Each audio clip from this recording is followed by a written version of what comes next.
أعوذ بالله من الشيطان الرجيم. بسم الله الرحمن الرحيم. الحمد لله الذي دل على وجوب وجوده افتقار الممكنات وعلى قدرته وعلمه. الصلاة والسلام على سيده محمد وصاحب الآيات والبينات وعلى آله الهادين من الشبه والزلالات الذين أذهب الله عنهم الرجس وطهرهم تطهيرا. اللهم صل على محمد وعلى محمد. أما بعد فقد قال الحسين عليه السلام: يا بني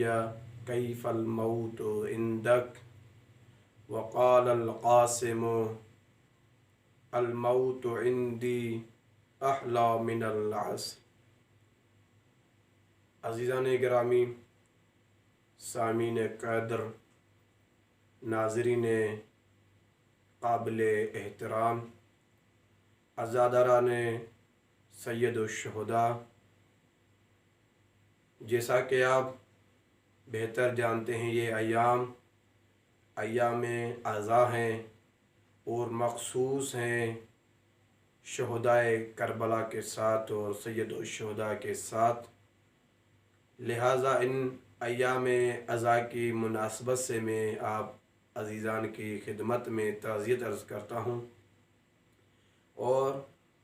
میرے عنوان سے آپ قریب ہو گئے ہوں گے بند اکیر کے موضوع سے کہ مقام شخصیت حضرت قاسم بن حسن علیہ السلام. عزیزان گرامی، ہم اور آپ جب ان ایاموں کی مناسبت کو دیکھتے ہیں اور ان عزیزان کو دیکھتے ہیں، ان بزرگان کو دیکھتے ہیں کہ جو ان ایام میں ان جوانان شہدائے کربلا کے ان حالات کو جب بیان کرتے ہیں، واقعاً ایک معرفت باب ملتا ہے ہمیں، کیونکہ یہ جو کربلا ہے، یہ مقام میدان کربلا جس کو آپ اور ہم سمجھتے ہیں شاید اس مقام پہ نہ ہو، بلکہ اگر اس کربلا کی حقیقت کو دیکھا جائے، ان جوانان کربلا کو اگر دیکھا جائے تو یہ کربلا آپ اور ہم کو کچھ معرفت جوانوں کی طرف نشاندہی کرتی ہے. اب جب یہ بات یہاں تک کھل گئی ہے تو ہم اس طرف دیکھیں گے کہ یہ کربلا جو ہے، میدان کربلا خود ایک خالی میدان کا نام نہیں ہے، بلکہ اس کربلا کے اندر دو فرہنگ، دو فکر کا نام ہے. جس فکر کو علماء کرام نے روایات میں جو بیان کیا ہے کہ ایک فکر توحیدی ہے اور ایک فکر بنو امیہ ہے. کیونکہ ایک طرف آپ اور ہم جب دیکھتے ہیں خیام میں اذکار الہی کا ذکر کیا جاتا ہے، قرآن شریف، قرآن مجید کا ذکر کیا جاتا ہے، نمازوں کی آوازیں آتی ہیں، لیکن ایک طرف جب ہم دیکھتے ہیں اسی میدان کربلا میں تو شرابوں کی آوازیں، شراب پیا جا رہا ہے اور مختلف اندازوں میں گناہوں کے قریب کام انجام دیے جا رہے ہیں. اب جب یہ بات یہاں تک واضح ہو گئی کہ یہ کربلا دو فکر کا نام ہے، دو فرہنگوں کا نام ہے، تو لہٰذا ایک فرق کے آثار اپنی جگہ پہ موجود ہوں گے، دوسری فرہنگ اور فکر کے آثار اپنی جگہ پہ موجود ہوں گے. کربلا کے اندر فرہنگ توحیدی، فکر توحیدی کے جو آثار آپ اور ہم کو نظر آتے ہیں، ان آثاروں میں سے ایک نتیجہ عملی تربیت حسینی کا نام حضرت قاسم ملتا ہے. اور اسی حضرت قاسم علیہ السلام کی تعبیر علماء کرام کربلا کے اندر معجزۂ اہل بیت کا نام دیا ہے.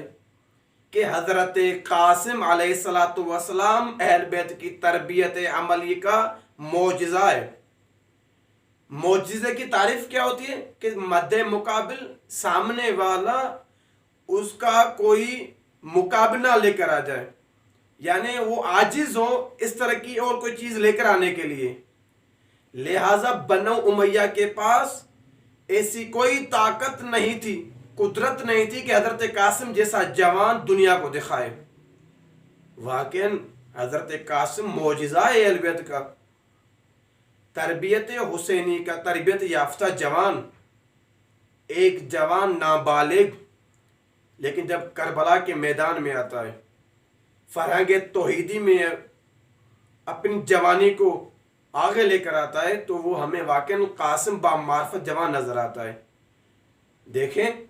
جب یہ شب عاشور تمام جوانان بنی ہاشم اور اصحاب با وفا حضرت امام حسین علیہ الصلوۃ والسلام کے سامنے روز عاشور کے مناظر بیان کیے جاتے ہیں اور ان کو شہادت کی بشارت دی جاتی ہے، تو کونے میں بیٹھ کے ایک جوان جب سوال کرتا ہے اپنے چچا سے کہ یا مولا، اے میرے آقا، آپ ہی بتا دیں کیا میری کل شہادت ہوگی؟ اب جب آپ توجہ کیجئے گا یہاں پہ حضرت قاسم کی عظمت اور معرفت کو،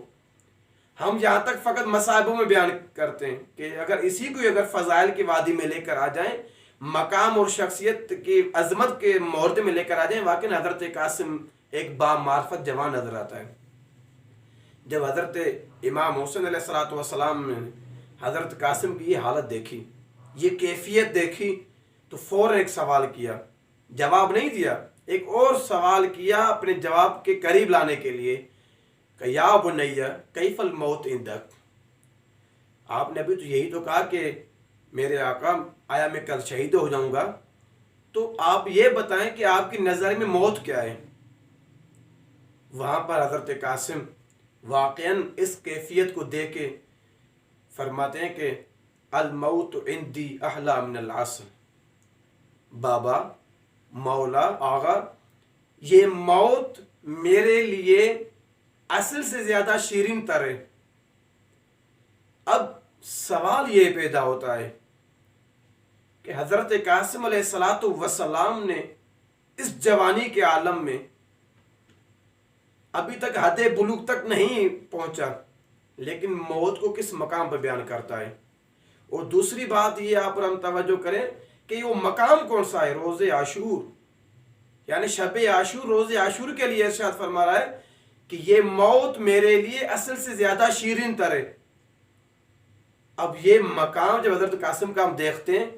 کہ علماء کرام یہاں پر مختلف اعتبار سے روایات لے کر آتے ہیں کہ حضرت قاسم نے موت کے لیے یہ کیوں فرمایا، کیوں موت کو اس نے آسان تر لے کر آیا۔ یہاں پر واقعاً علماء عرفان نے کچھ منازل بیان کیے ہیں، کہا کہ مقام انسان کے لیے دو منزل بیان کی جاتی ہیں علم عرفان میں، ایک منزل قوس صعودی اور قوس نزولی۔ یہاں پر حضرت قاسم نے قوس صعودی کو بیان کیا ہے، کیوں؟ کیونکہ اگر کوئی چاہتا ہے، یہ حضرت قاسم کا نظریہ ہمیں دیکھنے میں آ رہا ہے کربلا کے دن، کہ اگر کوئی انسان یہ چاہتا ہے کہ میں قوس صعودی پر پہنچوں، مقام عالی پر پہنچوں اور مقام کمالیہ تک پہنچوں، خدا کے نزدیک ہو جاؤں، تو اس مقام عالیہ کو حاصل کرنے کے لیے، خدا کے نزدیک ہونے کے لیے واحد بہترین راستہ، راہ، روش شہادت ہے۔ کوئی بھی چاہتا ہے اور شہادت کے بغیر ایک اور کوئی راستہ ہمیں دکھنے میں نہیں آ رہا کہ جو ہمیں جلدی پہنچائے خدا تک۔ اور حضرت قاسم یہی ہمیں بتا رہا ہے کہ اگر آپ میں سے کوئی یہ چاہتا ہے کہ امامت کے ذریعے سے خدا کے ساتھ ہو جائے، امامت کے ذریعے سے مقام عالیہ کو حاصل کریں، تو ایک ہی راستہ ہے شہادت۔ اسی وجہ سے حضرت قاسم نے کہا کہ یہ موت میرے لیے شیرین تر ہے۔ اور اس کی ایک اور علت بھی تحلیل کی جاتی ہے یہاں پر کہ حضرت قاسم نے کیوں کہا، اور حضرت قاسم نے کیوں تشبیہ دی اصل سے، کیا وجہ دی، وہ تشبیہ کیا ہے اصل اور موت کی؟